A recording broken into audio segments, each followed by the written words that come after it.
अस्सलाम वालेकुम दोस्तों फर्स्ट फरवरी 2021 यानी पहला दिन फरवरी का म्यांमार बर्मा या ब्रह्मदेश में बहरहाल लूली लंगड़ी कमज़ोर जमहूरियत की बसात को एक बार फिर लपेट दिया गया और उसके सदर बिन मिन और सुप्रीम लीडर मिसेस आंग सान सूची को नज़रबंद कर दिया गया। फौज ने तमाम वज़ीर आला और मेंबर पार्लियामेंट्स को भी गिरफ्तार कर लिया। अगरचे इस फौजी बगावत के ख़िलाफ़ म्यांमार में सख्त अवामी रद्द अमल सामने नज़र नहीं आ रहा, लेकिन इसमें हर आने वाला दिन अब अपनी शिद्दत में इजाफ़ा कर रहा है। 1886 में बरतानिया ने बर्मा को हिंदुस्तान का सूबा बनाया और रंगून को उसका सूबाई दारुल हुकूमत बनाया। बर्मा की बरतानिया से आज़ादी का हतमी फैसला लंदन में होने वाली आंग सान एटली मुआहदा 27 जनवरी 1947 को हुआ। अगरचे 19 जुलाई 1947 को आंग सान के कत्ल के बाद सूरत हाल बदल गई। बहरहाल सोशलिस्ट रहनुमा थाइकून स्नो ने बर्मा इंडिपेंडेंस एक्ट 1947 4 जनवरी 1948 को मंजूर करके बर्मा की आज़ादी का ऐलान किया। म्यांमार एशिया का गरीब तरीन मुल्क है। अब आइए बर्मा की सियासी तारीख की तरफ हम नज़र दौड़ाए तो साथियों बड़ी हैरत अंगेज़ तौर पर उसका पाकिस्तान से मुमासलियत नज़र आती है और ऐसा लगता है कि शायद जो मैं अब गुफ्तगू कर रहा हूँ वो म्यांमार की नहीं बल्कि पाकिस्तान की सियासी तारीख का अहाता कर रहा हूँ। बात को आगे बढ़ाने से पेशतर आपसे गुजारिश है कि चैनल तराशे हक विदा में राशमी को सब्सक्राइब करें। दोस्तों, बर्मा में नीबॉन ने अपने 16 आला फौजी अफसरान के साथ 2 मार्च 1962 में फौजी बगावत करके इक़्तिदार पर कब्जा किया और साओ शिव थैक को उसकी काबीना और साथियों समेत गिरफ्तार कर लिया। पाकिस्तान के सियासी मामलात में भी फौज की मुदाखलत का आगाज़ भी अगरचे 1947 से ही हो गया था और 7 अक्टूबर को आगाज़ करके अक्टूबर 27, 1958 को मार्शल लॉ का नफाज करके उसे नुक्ता अरूज पर पहुंचा दिया। बर्मा में भी इस फौजी बगावत पर एहतजाज किए गए। फौज ने तालिब इल्मों के मुजाहरे पर बराह रास्त फायरिंग करके 100 से ज़्यादा तलबा को कत्ल कर दिया और दूसरी तरफ पाकिस्तान में भी फौजी आमरीत ने एब्डो और दीगर ऑर्डिनेंस के ज़रिए सियासतदानों पर पाबंदियाँ आयद की और हर तरह की सियासी पाबंदियों पर सरगर्मियों पर पाबंदी आयद कर दी। बिल्कुल इसी तरह बर्मा में 28 मार्च 1964 को तमाम सियासी जमातों को बैन कर दिया गया और 23 जुलाई 1988 को तक फौजी हुकूमत कायम रही। अलबत्ता 26 साल के तवील मार्शल लॉ के बाद कुछ सियासी सरगर्मियों की आज़ादी मिली और 1989 में फौजी हुकूमत ने बर्मा का नाम तब्दील करके म्यांमार रख दिया और 1990 मई के इलेक्शन में नेशनल लीग फॉर डेमोक्रेसी ने लैंडस्लाइड फतह हासिल की, जिसे म्यांमार की फौज ने पसंद ना किया और असम्बली का इजलास मुनक़िद ही ना होने दिया। अब इसका तकाबली जायज़ा हम पाकिस्तान की तरफ लेते हैं कि पाकिस्तान की तरफ जहां एक तरफ से मार्शल लॉ के बाद 1970 में इंतखाबात हुए जिसमें मशरकी पाकिस्तान में अवामी लीग को लैंडस्लाइडिंग फतह हासिल हुई, लेकिन पाकिस्तान में फौजी हुकूमत ने इक़्तिदार मुंतकिल करना हरगज़ गवारा न किया, बल्कि ये नतीजा खुद उनके लिए हैरत और सदमे का बायस था, जहां वो खुफिया से मिलने वाली मालूमात के मुताबिक मशरकी पाकिस्तान से فقط 90 نشستیں عوامی لیگ اور جماعت اسلامی اور دیگران کے لیے بقایا نشستوں کی امید لگائے بیٹھے تھے اور ایک ایسی پارلیمنٹ کی وہ پلاننگ کر چکے تھے اور وہ سوچ رہے تھے جو ماشاء اللہ ایڈمنسٹریٹر صدر یحییٰ خان فوجی دباؤ کے نیچے اور ان کی منشا کے مطابق کام کرے گا۔ لیکن جب نتائج بالکل ان کی سوچوں کے برعکس آئے تو پھر انہوں نے ملک کو توڑ دینا تو پسند کر لیا لیکن جائز اقتدار دینا گوارا نہ کیا۔ 1 فروری کے مارشل لا کو میانمار کی عوام نے ہرگز پسند نہ کیا، بلکہ اپنا انوکھا احتجاج گھر کی خواتین نے برتن بچا کر کرتی رہیں۔ لوگوں نے سڑکوں پر آ کر اپنی گاڑیوں کے ہارن بجائے اور اپنا احتجاج ریکارڈ کروایا۔ لیکن پاکستان میں جب ہم دیکھتے ہیں کہ مارشل لا کا نفاذ ہوا تو اس کا استقبال خوش آمدیدی بینر سے کیا گیا، اور 1977 1999 کے مارشل لاؤں میں تو میں نے خود اپنی آنکھوں سے مٹھائی بانٹتے مختلف جماعتوں کے اکابرین کو، ان کے کارکنوں کو دیکھا۔ جماعت اسلامی نے 1977 کے مارشل لا میں کے نفاذ پر حلوے کی دیگیں تیار کر کے تقسیم کی اور مٹھائیاں تقسیم کی، اور بلکہ پاکستان کے ہر دل عزیز سیاسی رہنما منتخب وزیر اعظم ذوالفقار علی بھٹو کو پھانسی دی گئی تو اسی جماعت نے مرحبا کہا اور جنرل ضیاء الحق کے اس شفاق عمل کی تائید کی۔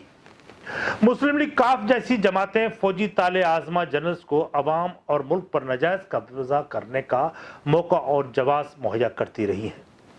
میانمار میں عسکری قوتوں کا براہ راست 49 برسوں تک بلا شرکت و غیر اقتدار پر قبضہ، جس نے میانمار کی عوام کا معاشی بھرکس نکال دیا۔ بہرحال بین الاقوامی دباؤ پر جب انتخابات 2016 کو منعقد ہوئے تو نیشنل لیگ آف ڈیموکریسی نے پھر لینڈ سلائڈنگ وکٹری حاصل کی، لیکن اس بار بھی فوج ان کو اقتدار منتقل کرنے کو تیار نہیں تھی۔ لیکن بین الاقوامی دباؤ کے پیش نظر فوج کو پھر گھٹیا اور شرمناک شرائط پیش کی اور انہوں نے ایک مشروط اقتدار عوامی نمائندگان کے حوالے کیا، اور وہ آپ کو میں ان کے چیدہ نکات کا ذکر کرتا ہوں، جس میں ایک تو یہ تھی کہ پارلیمنٹ میں 25% نشستیں فوج کے پاس رہیں گی اور فوج کو کابینہ میں 25% حصہ ملے گا۔ فوج کے کیے گئے آئینی ترامیم کو پھر تبدیل نہیں کیا جائے گا۔ نمبر 2، فوج سول حکومت کے کنٹرول میں نہیں ہوگی۔ محکمہ پولیس جس کا کام لا اینڈ آرڈر کو مینٹین کرنا ہے بھی براہ راست فوج کے کنٹرول میں رہے گی، یعنی منتخب حکومت کے پاس نام کا اقتدار ہوگا۔ نمبر 3، فوج آنگ سان سیوکی کو بطور وزیر اعظم دیکھنا پسند نہیں کرتی تھی، اس لیے انہوں نے اس سے پہلے ہی ایک بل کے ذریعے ترمیم کی آئینی طور پر کہ کوئی بھی شخص جس کی فیملی کا کوئی ممبر کی شہریت غیر ملکی ہوگی اسے صدر نہیں بنایا جا سکتا۔ اس شرط کو بھی سوچی نے منظور کر لیا اور صدر بننے کے بجائے وزیر اعظم بننا منظور کر لیا۔ سوچی کا سیاسی کردار اور عوامی مفادات سے زیادہ فوج کی خوشنودی پر رہا، بلکہ ایسا محسوس ہوتا تھا کہ وہ فوج کی ترجمان بن گئی ہیں، کیونکہ فوج کے کالے اور گھنونے کردار کا دفاع کرتی وہ ہر جگہ پر نظر آئیں۔ مثلا روہنگیا میں میانمار کی فوج کے ہاتھوں مسلم نسل کشی کا بھرپور اور شرمناک انداز میں انہوں نے دفاع کیا، اور لاکھوں مسلمان عورتوں کو ریپ کر کے ان کی چھاتیاں کاٹ دی گئیں جب، اور ان کے بچوں کی لاشوں کے کباب بنا کر کھا لیے، اور مسلمان مردوں کو صفاقانہ انداز سے ذبح کیا گیا اور ان کی لاشوں کو درختوں سے لٹکا دیا جاتا رہا، اور اس قدر صفاقانہ عمل جس سے چنگیزیت کی یاد تازہ ہو گئی۔ ایک محتاط اندازے کے مطابق 21 لاکھ مسلمان بے رحمی سے قتل کر دیے گئے۔ لاکھوں مسلمان یہاں سے ہجرت کر کے بنگلہ دیش منتقل ہوئے، اور یہاں اب بھی ان کی حالت زار قابل رحم ہے۔ जब इंसानी हकूक़ के आलमी अदारों ने इस पर झुर्झुरी ली और सख्त रद्द अमल का इजहार किया तो सोची ने बैनुल अक़वामी मुख्तलिफ फोरम्स और हैग की आलमी अदालत में फ़ौज के सफ़ाकाना अमल का दफा करते हुए जस्टिफाई किया और मुस्लिम कशी की जिम्मेदारी बराह रास्त मुसलमानों पर ही आयद की। उसके इस शर्मनाक तर्ज अमल ने दुनिया को चौंका दिया। दुनिया भर में लोगों ने एहतजाजी रैलीज का इनकाद करते हुए उससे अमन का नोबल प्राइज़ लेने का मुतालबा किया। अगरचे जब एक बार नोबल प्राइज़ दे दिया जाता है तो फिर वापस तो नहीं लिया जा सकता, लेकिन सोची का असूलों पर सौदेबाजी और फौज की खुशामद उसके किसी काम ना आई, बल्कि उसे इक़्तिदार से अलग करते हुए उसको नज़रबंद कर दिया गया। अब आए पाकिस्तान की तरफ। पाकिस्तान के सियासतदानों ने तख्लीक पाकिस्तान के साथ ही फौज के अमल का दफा किया और यहाँ पर समझौते किए। मैं 1947 या 1958 के मार्शल लॉ की बात नहीं करूँगा, बल्कि जनरल ज़ियाउल हक के हवाई हादसे में मर जाने के बाद सियासी मामलात पर गुफ्तगू करूँगा। 1988 के इंतखाबात से पहले फौज ने पाकिस्तान पीपल्स पार्टी का रास्ता रोकने के लिए IGI बनाई, इस्लामी जमहूरियत इत्तेहाद। इसमें वही अनासर और जमातें शामिल थी जो फौज की कासा लेसी के फ़राइज़ सर अंजाम देते रहे हैं। जनरल मिर्ज़ा असलम बेग और ISI ने उन्हें फंड्स मुहैया करने के लिए मेहरान बैंक और यूनुस हबीब जैसे बंकारों को मजबूर किया वो बैंक से उन्हें फंड्स मुहैया करे, जिससे बहरान बैंक कंगाल हो गया। और फिर भरपूर अखबारी मुहिम भी चलाई, हत्ता कि सिविल ब्यूरोक्रेसी ने भी फौज की ख्वाहिश के मुताबिक रियासती मशीनरी को बेदर्दी से इस्तेमाल किया।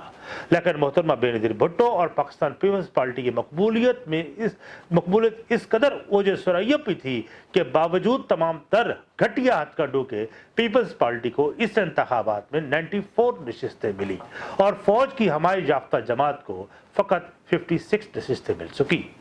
अब 16 नवंबर को मुनक़द होने वाले इंतखाबात के नताइज तो अगले दिन ही मिल गए थे, लेकिन फौज यहाँ इक़्तिदार पाकिस्तान पीपल्स पार्टी को मुंतकिल करने से अवॉइड कर रही थी, एहतराज़ कर रही थी और 4 दिसंबर तक उसे इक़्तिदार मुंतकिल करने में पसोपेश से काम लिया गया।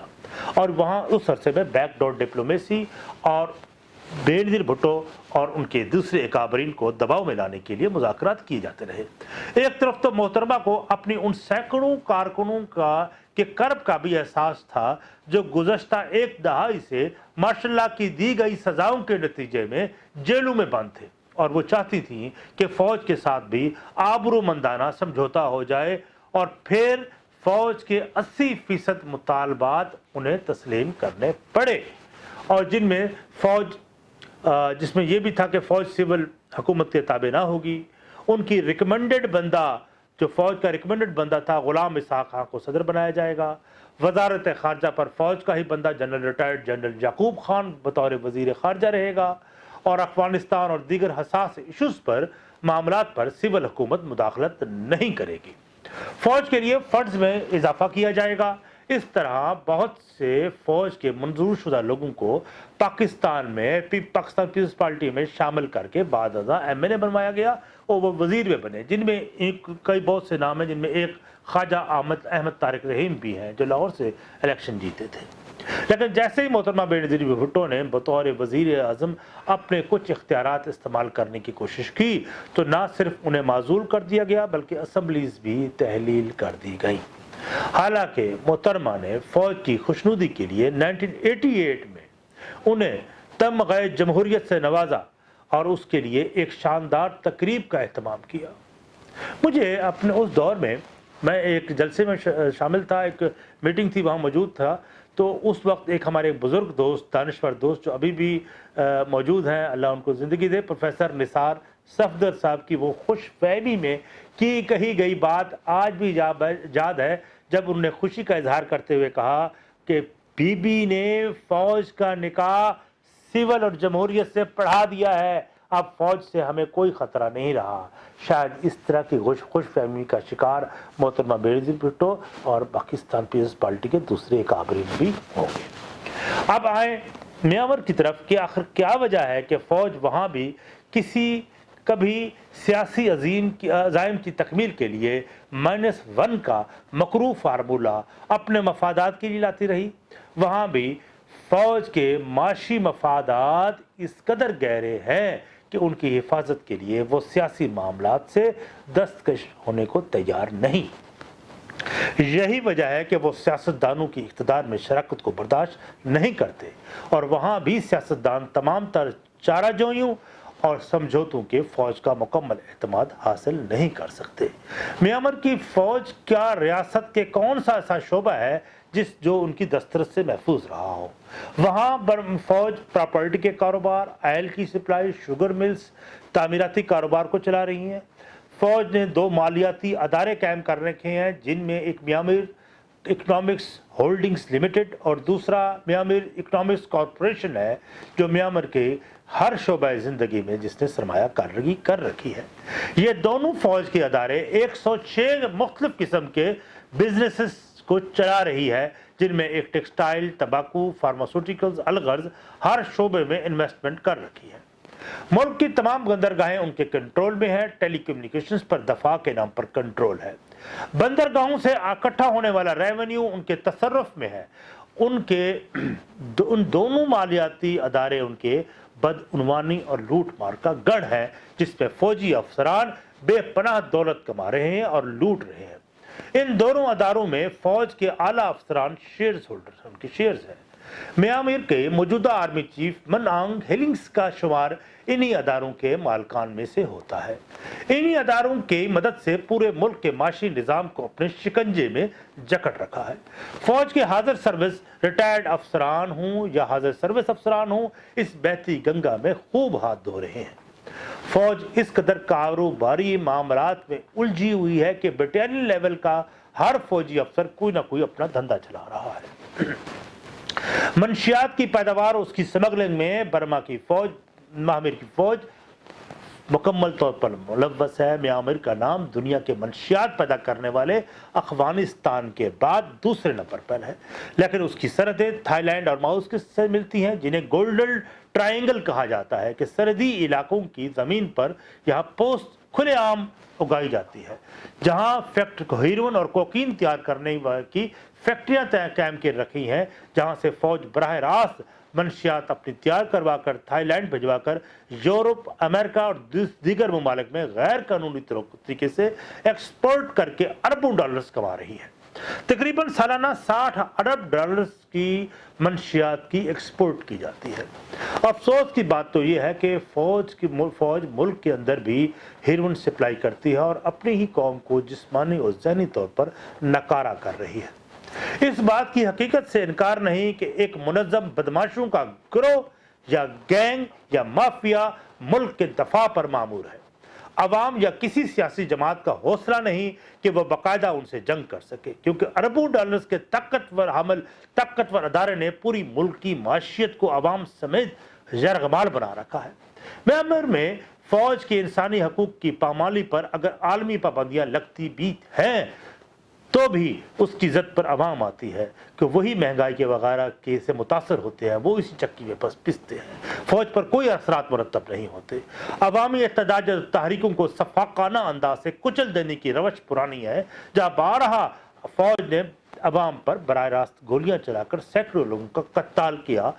और दहशत का ये आलम है कि इजहार राय का हक पर पाबंदी है, जहाँ इस जुर्म की सज़ा अगवा करके कत्ल कर देना वहाँ का मामूल है। इसलिए हर एक पर खौफ के बदतरीन पहरे हैं। अवाम इस बार सिविल नाफरमानी करके अपने एहतजाज रिकॉर्ड करवा रहे हैं और फौज ने भी अपनी हमायत के लिए बहुत अर्सा पहले एक अपनी सियासी जमात Union of Solidarity and the Development के नाम से एक जमात बनाई, जहां वो उसकी पुष्टपनाही करते हैं और इंतखाबी मार्कों में उनको उतारते हैं। दरअसल सियासतदानों के समझौते, लालच और हिर्स ने उन्हें बेतौकीर और खुफिया तरीके से रात के पिछली पहरों में खुफिया मुलाकातें जहां उन्हें बेतौकीर कर देती हैं, अवाम में सियासतदानों पर एतमाद का फुकदान भी जन्म लेता है और उसका फ़ायदा फिर फौज ही उठाती है। अब इसका नतीजा कुछ भी निकले, लेकिन एक बात ज़रूर है कि ये ज़रूरी नहीं कि ये मामला कुछ अरसा फौज इसको सस्टेन किए रखे। बहरहाल एक तब्दीली वहाँ भी आएगी और हमें उम्मीद है कि जिस तरह पाकिस्तान में भी अवाम में एक अपनी सियासी मामलात पर उनका एक शऊर डेवलप हुआ है, وہ بھی اپنے حقوق کے لیے وہ بات کر رہے ہیں تو بڑی ممکن ہے کہ یہ اس معاملات میں کچھ بہتری آئے، کچھ اور نہ صحیح کچھ درد تو ان سے اٹھے گا، کچھ دور تو نہ لے جائیں گے۔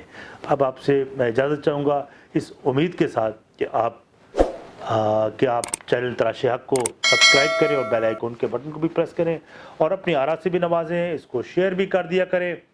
تو اب تو چلتے ہیں اور یہ میری گفتگو اب تمام ہوئی، وہ انشاءاللہ پھر کبھی کسی اور موضوع پر ہم گفتگو کریں گے۔